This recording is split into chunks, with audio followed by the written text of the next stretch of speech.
Welcome to Locky Top Squaring the Circle UFC 300 preview. Tonight we got a special guest. You guys know him, Chase Cox. What's up, Chase? What's up, brother? From the national championship winning South Carolina Gamecock State. I guess what Lady Cox. Lady Cox, man. What is the Palmetto State, South Carolina? That's right. Yep, Okay. That's it. Cool. So yeah, he's fresh off a championship, and he's ready to talk about more championship bouts. We got a huge UFC card. We were talking a little bit before this. Probably one of the better UFC cards you'll see, like in terms of main card, undercard. You can't really tell what's the main card and what's the undercard, man. So yes, 100%. I've never been able to know every single fighter. Almost, I probably know 80% of the people fighting on the card. So reach out to Dana White. Shout out Dana. Hook us up with some promo if you want. 100%. 100%, man. So Chase, I hear you got a little bit of fighting experience. Why don't you take us through how that was? What was your fighting life like? I started wrestling in middle school because I realized that I was not going to be tall enough to play basketball anymore. And wrestling might have been my suit, so I tried it, and then I went through middle and high school wrestling. Got to college and got bored. I was a 3-sport athlete in high school, and a buddy of mine he trained jiu-jitsu and Muay Thai, and down here at Myrtle Beach, where I'm from, they had a couple great gyms. We had a guy there. He went on to the UFC. Had a trainer. He went and opened up a gym in Las Vegas. But prior to that, he got me onto it. I started doing jiu-jitsu under the Gracie system. And then we had, I don't know if you heard, tough man competitions. So while I was trying, it's literally just 3 1-minute rounds boxing, just open to anybody. And I won that. And then as I kept going forward, I did more jiu-jitsu tournaments. Did a couple small end fights more on the pride side, if you go by rules. And I did all that. And then as I got older, lost a pinky knuckle fighting my face. I got tired of getting punched in the face. And so just like football and baseball and wrestling, I took a back seat, and then now I just enjoy watching it. So, all right. Damn, man, that lost the pinky knuckle. Can we see it? No, it's in here. I got the other 3, but down there it's gone. All right, that's cool. So Chase, give me your general thoughts on this card. As we were talking about, this is a very well balanced card, in my opinion. 100%. I don't think there's a plus fighter on this matchup right now. A lot of people that were A+, but this is full of A-, B+. There's 100%. No slouches on this card at all. A lot of former champions. What are your thoughts? Obviously, are you going to buy this stream, or have someone that's going to watch it somewhere? 100%. It's already pre-ordered. This UFC card, I've watched UFC 100. I watched UFC 200. I watch UFC 3. I'm going to watch UFC 300. I watch most big UFC fights. Here and there, I skip some of the smaller end ones, but I always watch the highlights on Sunday. If you are a mixed martial arts fan at all, if you enjoy betting on mixed martial arts, if you don't watch this card, hang it up and watch lacrosse or something. This card is stacked. And Dana White even come out and he said, man, I wanted it from where I had butts in the seats from match 1 in the prelims. And you got Cody Garbrant standing out there in the very first fight. That man puts fans in there because it's Knockout City with him, whether he's giving it or getting it. One of the two. He's kind of like a small Chuck Liddell in his later career. I'm either get knocked out or you're going to knock me out. One of the two, but we're going to stand here and trade blows. And so from there, and it just goes up. And they mix the women's martial arts is still technically kind of on the rise. It's still somewhat in the early stages. Ronda Rousey really come in and knock the gate down, and everybody's like, this is amazing. But I've always said before, Ronda Rousey is not the greatest. She was just the first because she was more of a one-trick pony, and then she started running into women that can throw them hands, and it's not really a grappling match. And you got Holly Holm on there, knock Ronda Rousey out. I think Holly's kind of easing out that prime, and that just happens to fighters, and she's fighting a dog in Harrison. So they mix. It's so balanced. Everybody wants to see Alex Pereira. That is a pull. You want to see Garbrant. And the one fight that nobody's really gonna kind of talk about and throw in there is good old Jim Miller fighting. He fought in UFC 100, 200, and now he's getting ready to fight in 300. And my man has won in 100, 200. He's done a great job in balancing a very longevity career where a lot of old guys want to go and jump on and start fighting names later in the career to make the money. He's took the lower end fights for a long time to continue to build himself. I respect him for it. That's an extremely hard road to go down and a less lucrative way to go down. But man, to see him on 300, to me, it's so fun because I've watched him on 100, 200. I used to think those were big deals. And man, this card is stacked. It is stacked with talent. Cool. You brought him up, so let's start with him. We got Cody Garbrant versus Davison Figueiredo. Cody Garbrant, he loves to throw them hands. He's a exciting fighter, but he's kind of got an interesting trajectory in my opinion, right? Like he basically trained his whole.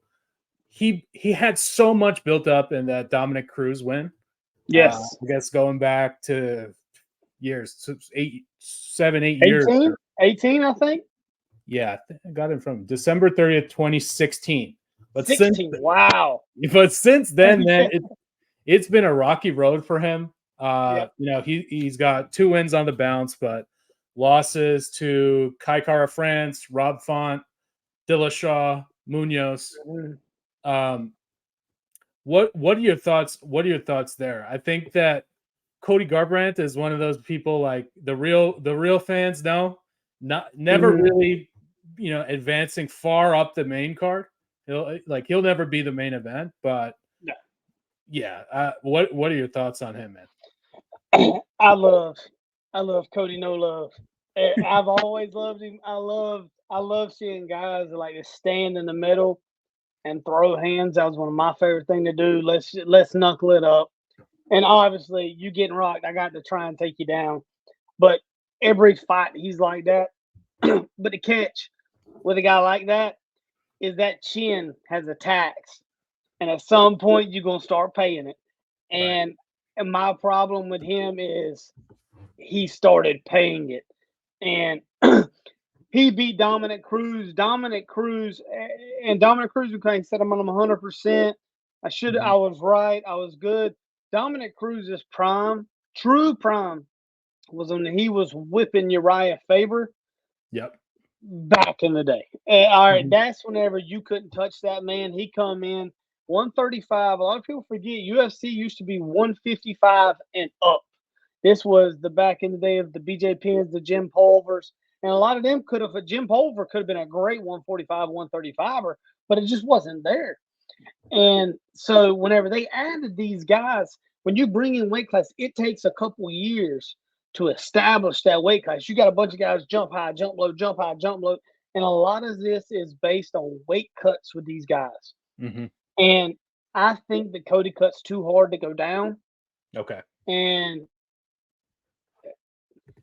he's on the downfall. He had this last knockout was beautiful. And you will not discount Cody Garbrandt's hands. His hands are disgusting. But I see him losing this fight, and I see him losing by knockout. Yeah. So I was getting to that point. I think it's going to be Figueiredo lock here.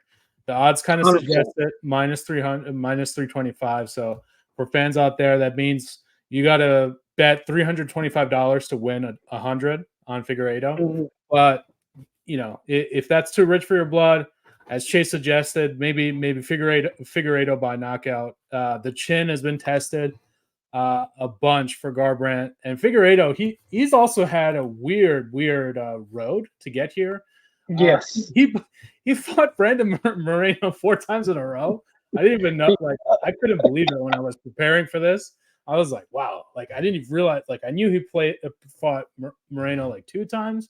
Didn't know he fought him 4 times in a row. And go back and watch all 4 fights. Yeah, the first one is just as fun as the fourth one. That was just a great. I've never seen people fight 4 times. Yeah, but I wish they would do it more often if it was like that. It was entertaining. All 4 were great fights. Yeah. So I would say maybe put them in your parlay. Figueiredo in your parlay, or just Figueiredo or Figueiredo by knockout there. Yeah. Moving on to the ladies. Holly Holm versus Kayla Harrison. I think again this is an easier one. Holly Holm very past her prime at this point. Kayla Harrison she is so jacked and so fierce. I think it's going to be a tough matchup for Holly, and the odds suggest that. Any thoughts there? I think Harrison absolutely dominates her under one condition: the weight cut. Okay. All right. Harrison is a lightweight. Harrison is dropping even further below. The UFC doesn't have lightweight women's. Right. So she's having to drop even harder to get down to Holly Holm, and Holly Holm is used to this division, and she has more experience than Harrison at this division. I've seen it with so many fighters, and anybody that's watching that's a fighter, you put money on fights that's a fighter, this is going to be a rough weight cut for Harrison. You can write it down. Nobody gets comfortable in a heavier weight class. If you cut weight for a living, I want to get as light as I can to get as powerful as I can later on whenever I rehydrate and I can get my hands on somebody. This is going to be a rough cut for Harrison because she is a jacked woman. She is not slender built. She is not small. But if her weight cut, her dietitian, her people in her camp, and get her right on the way down, and she's lost weight the right way, she will be at full strength. If she is going to dominate Holly Holm. I hate that for Holly Holm because I've always liked Holly Holm. The preacher's daughter, I've always enjoyed her career. But Kayla Harrison is going to mollywop her. But if Kayla Harrison walks in there, and you can see it in a fighter's face and in their eyes usually when they're depleted, if she is depleted, Holly Holm is going to wait her out, and she is going to knock her out with a left head kick. Left head kick. Okay, you're calling. Left head kick, 100%. Okay. But now I'm telling you this: roll the dice. If Kayla Harrison bops in there and she looks good after the first round, if Kayla Harrison sits on the stool and she is not breathing heavy and hard, Kayla Harrison is getting ready to murder this woman. But other than that would be the only way I wouldn't go. But I would take Kayla Harrison all day. But I'm just worried about the weight cut. Anytime I see somebody dropping more than one from their normal division down to another one, I like fighters going up. I don't much care for them going down. Right. There's a reason they sit in that weight class. So I think Kayla Harrison wins, but the weight cut is truly going to be the winner in this fight. Gotcha. And yeah, just want to remind the audience out there, Kayla Harrison also Olympic gold medal judo, 2012, 2016. And those people are tough. They know how to distribute their weight really well. So it's not just, hands for Kayla. She's got a lot of skills on the ground, a lot of skills with, throws and feints and stuff. So keep your eye out on that. You should see a lot of good technique there. I'll say this too. You know who the last black belt judo person was that Holly Holm fought? No. Ronda Rousey. Shit. Oh. Olympic black belt judo, Ronda Rousey. So okay. All right. So that's a little wrench in the betting plan there. But, yeah. Okay. All right. Next we got one of my favorite low-key guys here, Calvin Kattar. He really, this is this is the fight. This is the card is for if you like hands. This is your fight. 100%. He also is like a machine. He kind of fights like a Mexican guy in the sense that he never goes backwards, only goes forwards, and just throws nonstop. Versus Aljamain Sterling, he's a guy usually on the upper ends of main cards. And really strange that this is not like a main card fight. That's a testament to how good this card is. Yeah. But man, I like the value here with Calvin Kattar as plus 155. I really, really enjoyed watching Calvin Kattar versus Max Holloway, and we'll get to see Max Holloway later on in this card in the main. But yeah, man, what are your thoughts here? I love Calvin Kattar, and he has a 91% takedown defense. That's the biggest the biggest factor here with fighting Aljamain. Aljamain is going to throw hands to a degree, but he wants to wrestle. Yep. You saw Aljamain with Sugar Sean. He threw hands for a while, and Sugar caught him. And now Sugar's hands are undeniable in that weight class. A lot of people aren't thinking about this too. Aljamain's coming up. He's not dropping down. He's coming up in a class and fighting a man who loves to stand and bang and also has great grappling. I still think Aljamain may come out. I think Aljamain still comes out this. The only reason I do is because I think Aljamain is still in his prime. I just think that Aljamain got caught up. I don't think he should have won the belt the first time against Peter Yan. And I think that was a huge deciding factor in the second fight. He was not prepared for the first one. And if Peter Yan would have, without the knee, Peter Yan would have won that fight. Hands down. He dominated the whole way through. I think Aljamain would have dropped down a guy or two, and we're taking a while to climb the ladder again. And he got to ride it for a while. Now he's got some of the most consecutive wins in the weight class, all this and that. But I just think that he's going to be too much as far as putting pressure on Calvin body to body. Not throwing hands, because if they just step back and throw hands, Calvin is going to knock him out. Period. But I think Aljamain is the safe bet here, just off the pressure wise, because he is going to come forward. Kattar's going to come forward, and at some point he's going to time Kattar up. Kattar don't want to go to the dirt, right? And he is going to go to the dirt with him. And whenever he does, Aljamain will dominate that part of it. Okay. So our first disagreement here. But then that just goes to show these are close odds. You can kind of go with either one here. You're not really, risking it all with Sterling. It's only minus 175, and I just think that Calvin Kattar at plus 155. That's a good value there. The next one we got is Rakic versus Prochazka. I'm not too familiar with these guys' games. So Chase, why don't you just educate me about these guys?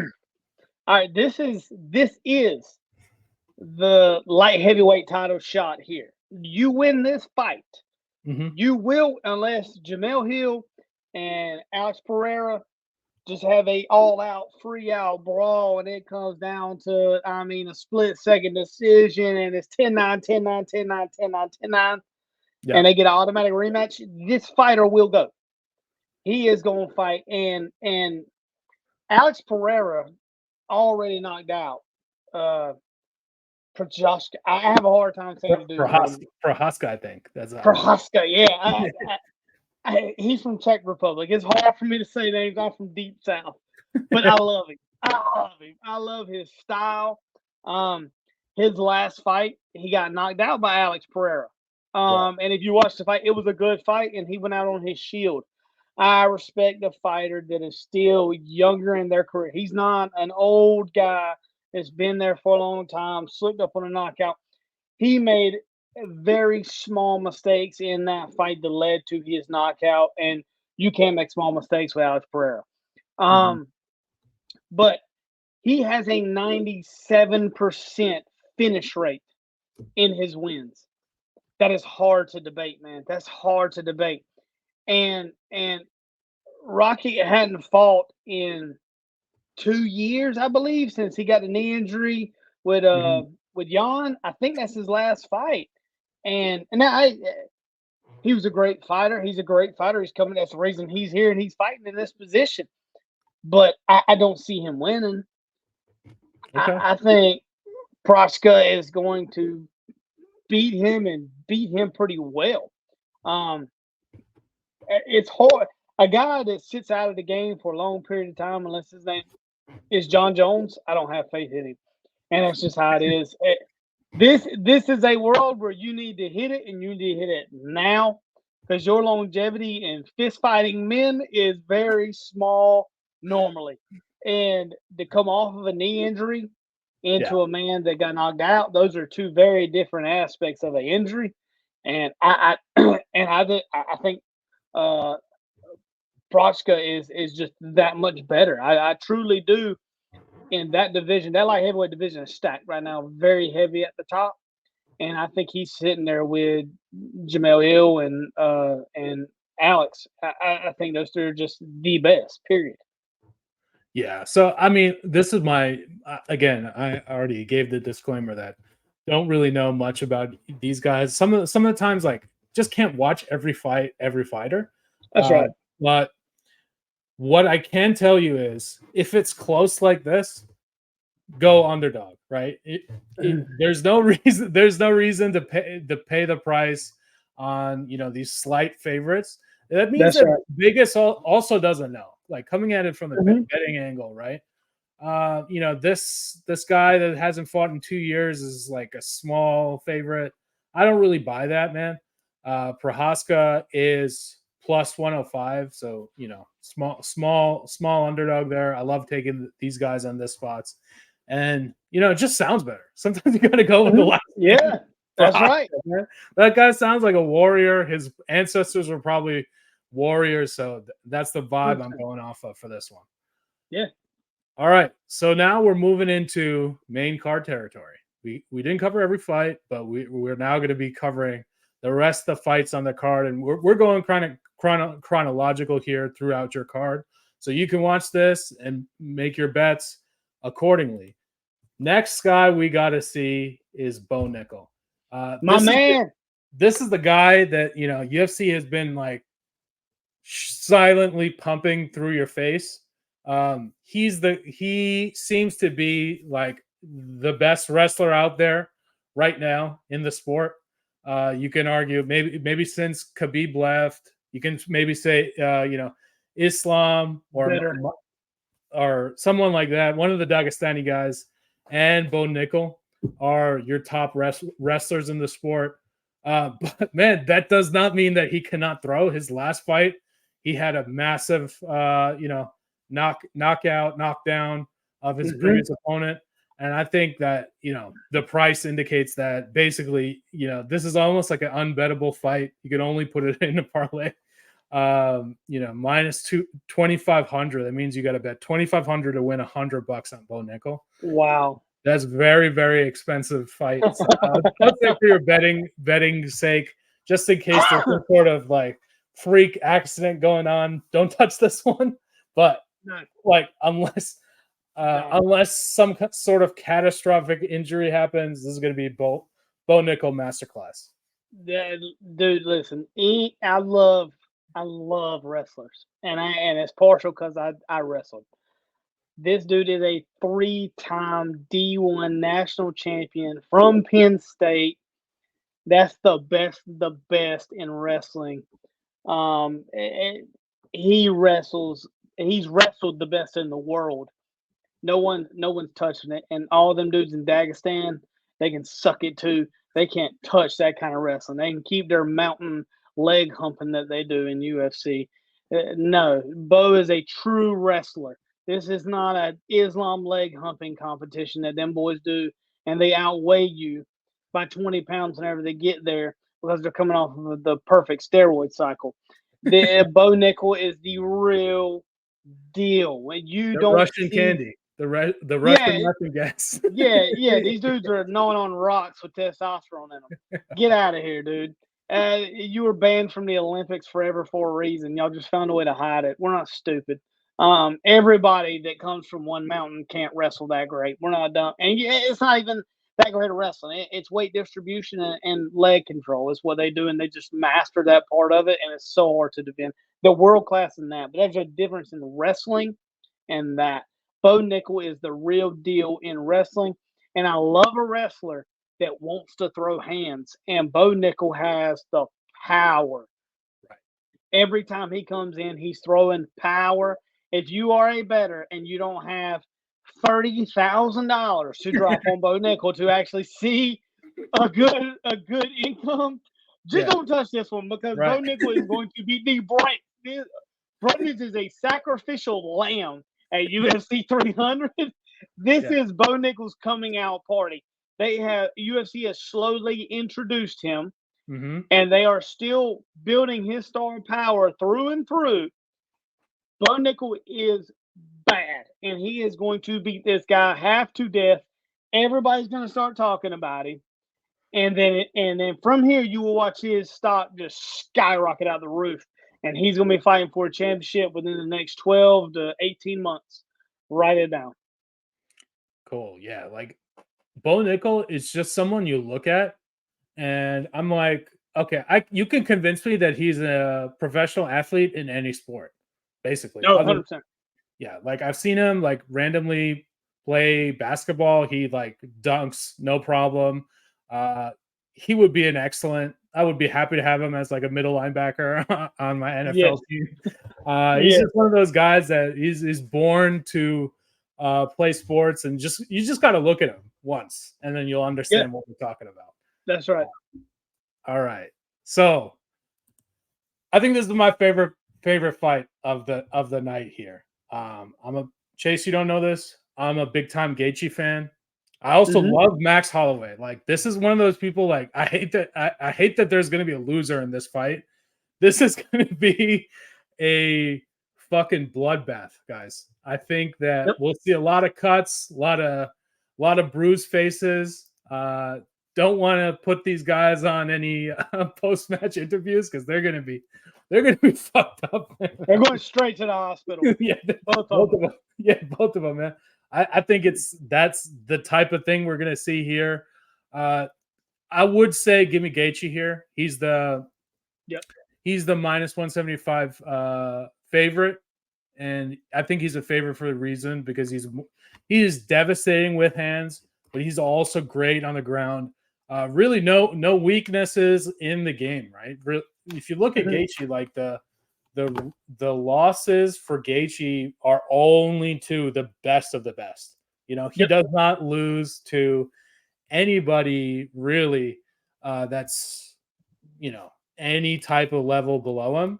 Just going through his losses, he's lost to Oliveira, he's lost to Khabib, he's lost to Dustin Poirier, and he's lost to Eddie Alvarez. Like, all extremely great, legendary MMA guys, and champions. And champions. He got the win back versus Poirier recently, last year in Salt Lake City. So, I mean, this is incredible. This is great that we get to see it, and this is why, you know, this is a 300 level fight. So yeah, just give me your thoughts on Gaethje Holloway. This is one of those coin flip fights. There we go. The only thing that I hate, I love Max Holloway. I love Hawaiian fighters. My favorite fighter of all time is BJ Penn. He's one of the guys that made me watch and got me into Brazilian Jiu-Jitsu.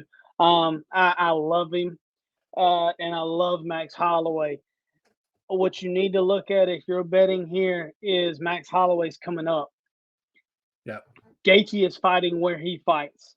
Max Holloway is coming up for the BMF title.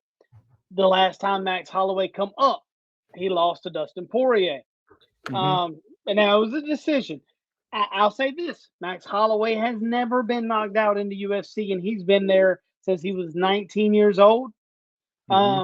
back on when Conor McGregor was just demolishing everybody at 145. Max Holloway is the only man that can stand and bang with him. Period. And my man made Jose Aljo go to sleep in 13 seconds. And that's your greatest 145er of all time, longevity-wise. Right. Conor McGregor is the greatest in a spurt, but Jose for long haul. Brother, I got Justin Gaethje, and I only got Justin Gaethje. Yeah, it's only because this is Justin Gaethje's weight class that they're fighting at. I wish with the BMF they do a catch weight if you're going to mix two weight classes. I wish that if it's a 55er and a 45er, we're going to go 50. Give that guy 5 more pounds to lose because 45ers are losing too. But if I'm staying at 45 like Holloway is, it's for a reason. It's because I'm stronger here. So I give you 5, you take 5. We meet in the middle with this kind of stuff. And I think that's more fair than making a 45er come all the way up to 55 for the BMF. But the thing with Max Holloway is, dude, if you told him it's the BMF at 170, he come out to 170 and he throw hands with you. He don't care. Yeah. So I got Gaethje, but unfortunately I hate it because I want Max Holloway to always win. And if one for Volkanovski, that man would have been a 45 title holder for the last 4 years. So, but yeah, I got Gaethje in this one. Yeah, and just to note, like just going through Max Holloway's losses, really same story as Gaethje, right? Volkanovski 3 times, Poirier once, Conor. Yep. Oh, Poirier again. Way back in the day, 2012. Way back at 145. Yep. Yep. Way back. That was ball-headed Dustin Poirier. Yeah. And Dennis Bermudez. I'm not too familiar with him, but man, like these guys only lose to legends, and I can't believe we're going to get to see this. Super excited. I'm going to stamp this fight of the night. 60 G's. Yeah, 60 G's, man. So give me that bonus in this fight. Hopefully it goes to Gaethje. That is going to be your fight of the night there. Unless something crazy happens with Pereira and Hill, that is your fight of the night. You got 2 guys that are going to stand in the pocket and let them go. And as a fan, that is what you want to see. That's it. All right. So we got 3 more. We got Charles Oliveira versus Tsarukan. Charles Oliveira is a big underdog in this fight. Pretty surprised when seeing those lines. I had to do a little bit of research on Tsarukan, but why don't you give your thoughts on this fight? Well, here's the thing with Tsarukan. He's not a household name. He doesn't speak English. The guy lost his debut to Islam back in, I think it was 2018 or 19. I watched the fight. 19. I got it. 19. Okay. And it was neck and neck. Like it was the decision. It was a coin flip. And in all honesty, whoever you like, that's who you thought should have won that fight. And ever since then, dude, he has been damn near perfect. I mean, the dude is on time every time. He comes from a lineage of warriors. You can write that down. He's a bad dude. He will knock your face off your shoulders, and he has, and he continues to do it consecutively. I do not like to bet against Oliveira. I don't. The man has no enemies. He is what mixed martial arts is as a whole. I have no enemies. I am slow to anger. But if you put them things on me, I'm going to rip your arm completely off. He has the most submission wins in lightweight history. He holds 2 or 3 records in the lightweight division. And the dude is just bad. He's just a bad dude. He went through a funk right here before he won this championship run, and he held the belt. All he needed to do was dye his hair blonde. Once he dyed his hair blonde, he was cash money after that. But I got him losing this fight. And the reason I got him losing this fight is due to age. I just think Oliveira is on his slow roll down. He's going to lose this fight. He's going to come back and win here and there, and he's going to go out slow just because of how great he is. But in the back of my mind, I'm like, man, I hope he wins and he gets another shot because I'd love for him and Islam to tangle one more time. But I don't see him winning this fight. I got Oliveira losing here. Yeah, so I think looking at Tsarukan for the guys that don't really follow Tsarukan as much, the one thing is, as Chase kind of alluded to it, we don't get to see him on the main UFC cards a lot. He's on the fight nights. He's on the UFC on ESPN. Like, he's only been in the main UFC card twice. When he fought Mercier and when he fought Matt Frivola in 2021. So he doesn't have as much experience under the bright lights in Vegas.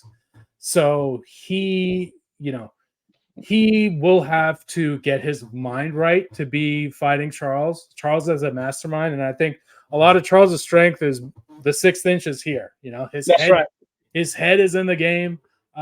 He's constantly thinking about ways to submit.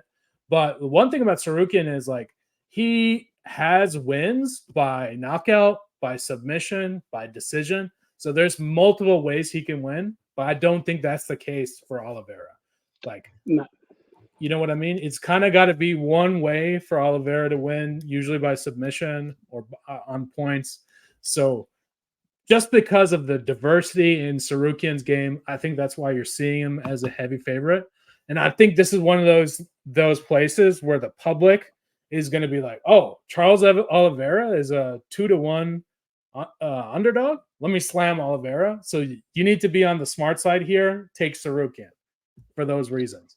I'm telling you, if you're just a common bettor and you're not truly into the UFC, you're just going off like the bigger names. If you wanted, I don't know if you can make good money off this bet right here, but I'm telling you, Oliveira is not the bet you want for this right here. This guy has floated under the radar, and what people don't understand is what Dana's doing here with some of these names.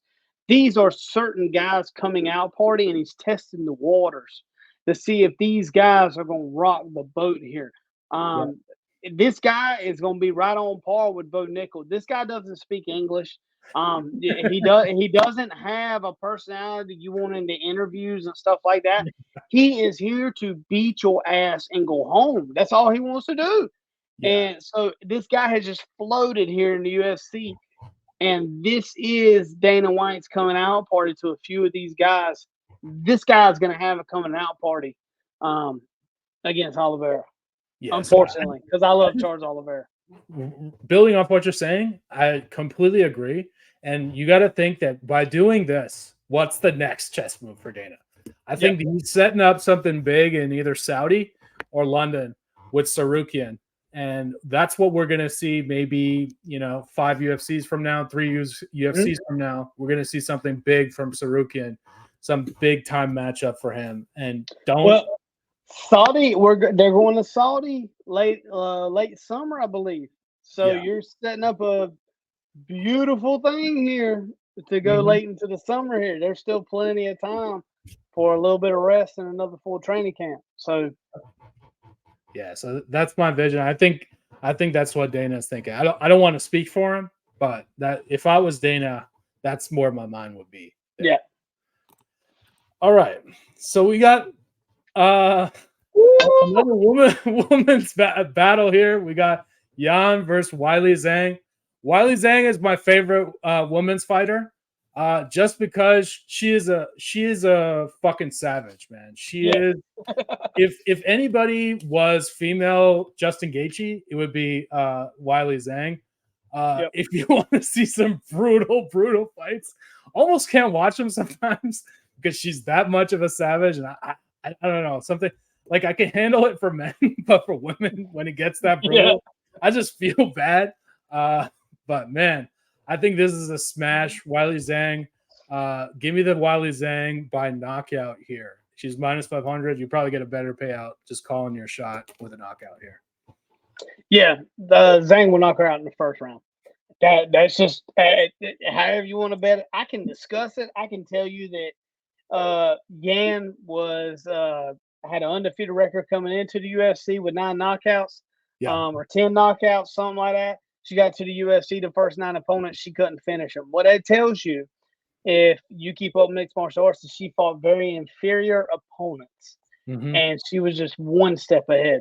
Well, I can tell you now, but Zhang is 15 steps ahead, and she is going to beat her eyes out of her face, and then she's going to knock her out. So you can just write it down. Yan, the only way she's made her money is also by finishing people or going to a decision. Yeah. There's no doubt about it. There will be no decision here. It is clear cut. Zhang will knock her head completely off, and then which is good. I like that because I like the women to go ahead and get it over with. That way we can get to Pereira and Hill because I am dying to see this match. All right, start us off then. Pereira, Hill, initial thoughts. I mean, it's like I used to watch some kickboxing because this is just because I'm interested in it, man. But you know, when the world saw Alex Pereira shock Izzy, that was a wake-up call to that division, you know? Alex Pereira, he's one of those guys like man, I just can't believe that he fights at the weight he fights. He's probably 230 pounds. Like, honestly, closer to he's huge. That's a huge guy. Closer to my weight, and I'm a fucking fat ass, than the people he's actually fighting. So that's one thing I would say about him. I love these guys that like, oh man, like he's from the Amazon. He's got all the tribal stuff. When you're representing your country like that and you don't sell out to that original origin story, I love that. And give me anybody that's from the Amazon, paints his face crazy colors. He speaks his own language, and he's one of those, you know, silent but deadly guys. You know, you're not going to hear much yapping from him. He's going to let the fist talk. Yeah, he's a generation away from being a cannibal. That's his people. I love Alex Pereira. But here's what I love about this fight. All right, how often do you see two guys that are the exact same height, the exact same weight, and the exact same reach? Never. Both guys are 6'4", 205 with a 79-inch reach. I love it. And to understand what a 79-inch reach is, to be able to reach out with that jab and push people. And these guys, that's a very nice reach. If you watch them stand up, look where their hands fall on their hips, down there towards their knees. That's how you can tell whether the guy has extremely long arms or not. And they're tit for tat. So the fact that the jab is not going to be a deciding factor because one's longer than the other. It's going to be about the technique of it. But Hill's boxing is so underrated, and he is about that life. He wants to go in there. He wants to put his hands up. He wants to trade. He wants to go. I hate that he got the Achilles injury because he was on his way up. But I'll say this. He'll put Glover Teixeira into retirement. All right. Glover Teixeira is Alex Pereira's mentor. All right. Glover Teixeira used to be one of my greatest fighters of all time as well. Alex Pereira fought at 185 to go and fight Izzy. He had such a hard weight cut to get down to 185 with one mission and one mission alone. And that was to go and take the belt from Izzy. That's why he lost. That's why he got knocked out by him the last time. He lost the hunger for it because that was his goal. I wanted that. He went and took it from him. And now he went up to 205. And now he's fighting where he's supposed to be, where nutritionally he's supposed to be, weight-wise he's supposed to be, and power-wise, that's where he's supposed to be. Right. He leaves everybody that he fights on their face. And Alex Pereira will win this fight. I hate that because Hill is nasty, and Hill's going to put up a fight. He's going to throw them hands too. But this is a match whose stand-up is better and whose chin is better because both are going to land hard shots. Mm-hmm. But I see Pereira knocking him out in around about the 4th round. Hill will be better. You watch this. Hill will win the first 2 rounds. And then 3, 4, 5 is Pereira or Pereira knocks him out. But 1 and 2, Hill's skill set is better for 1 and 2 against Pereira. But after that, it's going to be a Pereira show 3, 4, and 5. So why do you think 1 and 2 for Hill? Hill's boxing is so clean. And if you watch him fight, he dusts you off in the first round or the second round. And by then, he has wore your face and your body down so much with his clean boxing. A lot of people give him credit for his boxing. I ain't saying kickboxing. I'm saying boxing. That left and that right hand of his are potent. And he uses them great from head, body, and the variation he can do with it. And how his feet are. He's got beautiful footwork. But after that 1-2, and Alex Pereira is going to be there banging with him the same way, Jamel Hill, he's going to falter a little bit in that 3, 4, and 5. But he's so tough, he won't go away. So Pereira is going to have to knock him out. Yeah. Or he's just going to fade. And that's it. And I hate that. That's the dilemma with this card is I have so much love for so many guys on this card. And they're beating up each other. It's like cheering for 2 of your best friends fighting at the same time. I got Pereira. I think Pereira's going to knock him out in the 4th round. Damn, man. I can't disagree with you there. I think this is going to be really, really an amazing fight. Again, like not an A+ name, right? We were not seeing Conor McGregor, although Dana, at the end of the press conference, he did release that little video of McGregor doing that preview to the Irish folks. Yeah. He's teasing it, but I don't know. Until we get a commitment for him back, I got to see it to believe it. I think it'll be versus Chandler if it happens, but you never know with someone that's worth $200 million, like convincing him to go get hit in the face. You don't. Crazy. And here's the biggest problem, and I love Conor McGregor. I loved him from the day he come out. My name is Chase O'Brien Cox. We were Irish just piss in my family, so it's natural. We're screaming Olay and singing Sinead O'Connor. But, man, the guy is 3, 4 years removed from fighting. He has been drinking and partying and in movies.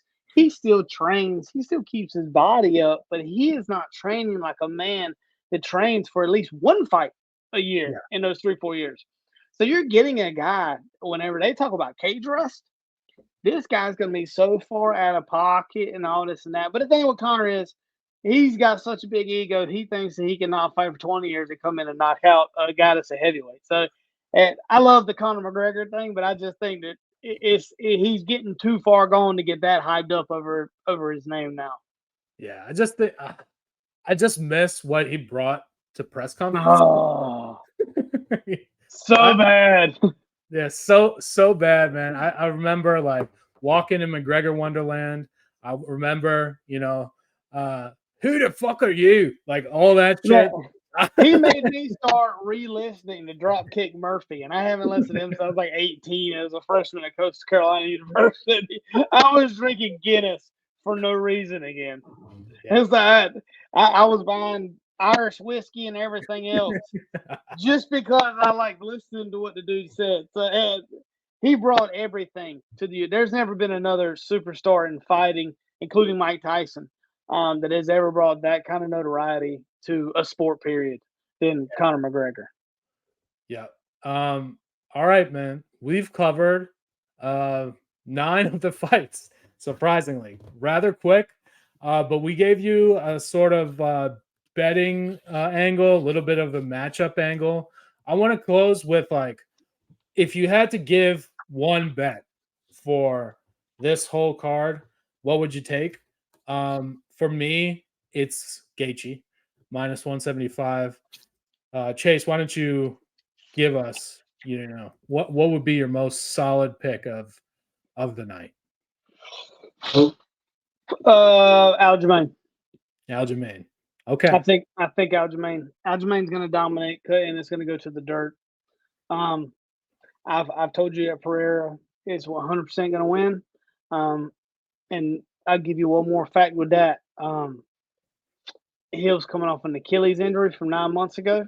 Yeah. He's not taking Pereira down. This will be a standing bank fight. It's not like an old heavyweight fight where somebody's like, all of a sudden, I'm going to start taking you down and he grounds pounds. That won't happen there. So I think Aljamain, and I hate that for Calvin because I love watching that guy bang out. But Aljamain is going to be your safest bet. He can stand his ground throwing hands with a guy with the length of Calvin, but at the same time, he's going to take him down. And whenever he takes him down, that's going to be all she wrote. Aljamain's too dominant on the dirt. Okay. Well, you heard it. Take Gaethje, take Aljamain Sterling, both minus 175. If you want to parlay them, go ahead. This has been great talking to you, Chase. It's great to get a former fighter's perspective. I had no idea you had that missing knuckle. Now I know not to mess with you. Yeah, just look at that fist, boys. Does that look like the only thing whipping my ass is arthritis. Okay. Cool, guys. So that this is going to be a great card. Stick to. We'll kind of be on Twitter during this fight. Locky Top Sports will just like giving you some live reactions. Watch this card legally or illegally. Russian streams, they work. UFC buying the package, they work. Just make sure you got the right stream. And this is one where I'd recommend it's too good to not actually buy it. 100%. Buy this card. Just buy it. And don't skip the prelims. Yeah. The prelims are usually free, and then you pay for the main card. I'm telling you, start. You got to start at 6 o'clock. Cody Garbrant, you better watch. Oh, Cody No Love. Get his chin put on the mat, unfortunately. But watch it because it's going to be fireworks from the very beginning to the very end. Don't start drinking in the first fight. Wait till the main card starts, or you won't make the full run here. This is the best UFC card that I've ever seen from top to bottom. Yep. I know every single fighter. I know what weight class it is. I know where they come from, and I've watched them fight at least 3 times. And I'm a huge UFC fan going back to the late 90s. I love the UFC. And so for me to be able to do a full circle on every single person in here, and I have no notes, I'm shooting straight off the top of my head with all of these guys and these women because I've seen them fight so much. Yeah. This is the fight. If you're going to buy one, if you're going to bet on one, this is the one to go. Yep. Pick a comfortable spot on your couch. You're going to be there for 7 hours. No date night. Lock in, boys. This has been Locky Top Sports. Thank you, Chase. Yes, sir. Out.